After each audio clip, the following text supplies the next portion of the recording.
Idén novemberben rendezik a 4. Siket Futsal Európa-bajnokságot, aminek Bulgária lesz a házigazdája, és ennek mostan a selejtező sorozata. 7 csoportba sorolták a csapatokat, és úgy gondoltuk, hogy ha megpályázzuk a rendezést, nagyobb esélyünk van kijutni az Európa-bajnokságra. Nagykátán nagy hagyománya van a futsalnak. Már 5 vagy 6 éve stabilan az NB1, hol az NB2-ben szerepel a helyi csapat, és a polgármester is nagyon szereti ezt a sportágat, illetve a csapatot. Ennek köszönhetően tavaly februárban itt megrendezésre került egy magyar-orosz mérkőzés, aminek nagyon nagy sikere volt. Ennek kapcsán gondoltuk, hogy remek házigazdája lehet Nagykáta városa ennek az EB selejtezőnek, ami be is igazolódott, hiszen rengeteg néző van és fantasztikus a hangulat.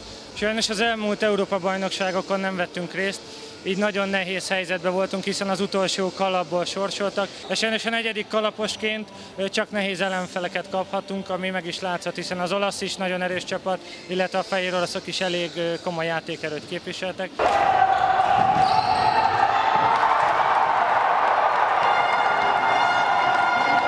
A grassroots, ezt lehet, hogy nem mindenki tudja, vagy sokan nem tudják, az összes amatőr labdarúgó tevékenység része. Hátrányos helyzetűek, fogyatékossággal élők is a programjainkban vannak. A szociális programjaink döntő és nagyon fontos része a hallássérültek labdarúgó tornái, ahol több mint 400 játékos egész évben versenyez egymással, több helyszínen, és ebben nagyon-nagyon nagy szerepe van, és nagyon szépen köszönjük az együttműködést Hérincs Róbert úrnak, aki a hallássérültek labdarúgó szövetség elnöke. Mi azt valljuk, és a mi szlogenünk, vagy elmondatunk, filozófiánk, hogy a labdarúgás, mint olyan, mindenkié.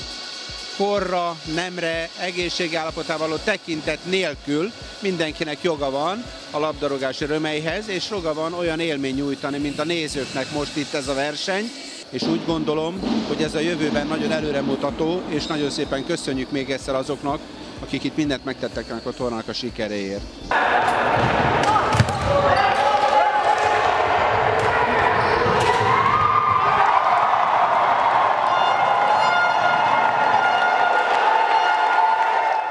Nem egy labdarúgó eseményen volt már szerencsém Nagykátán megfordulni ebben a csodálatos sportcsarnokban, és most a hallássérültek mini Európa-bajnokságának csoportküzdelmeit nézhettem végig, illetve az utolsó 2 meccset.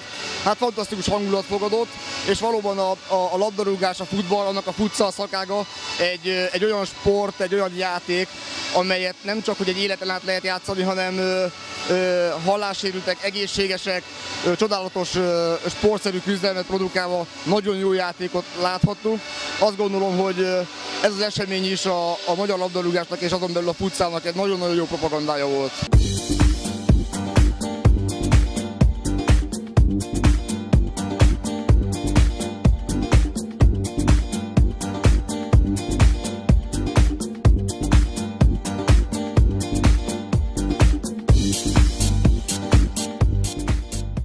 Hát először is szeretném megköszönni a szervezőknek a meghívást. Nagyon nagy élményben van részem, de azt hiszem, hogy a srácoknak még nagyobb, mert ahogy talán a kamera is tudja venni, hogy micsoda ünneplésben van részük, úgyhogy teljesen megérdemlik.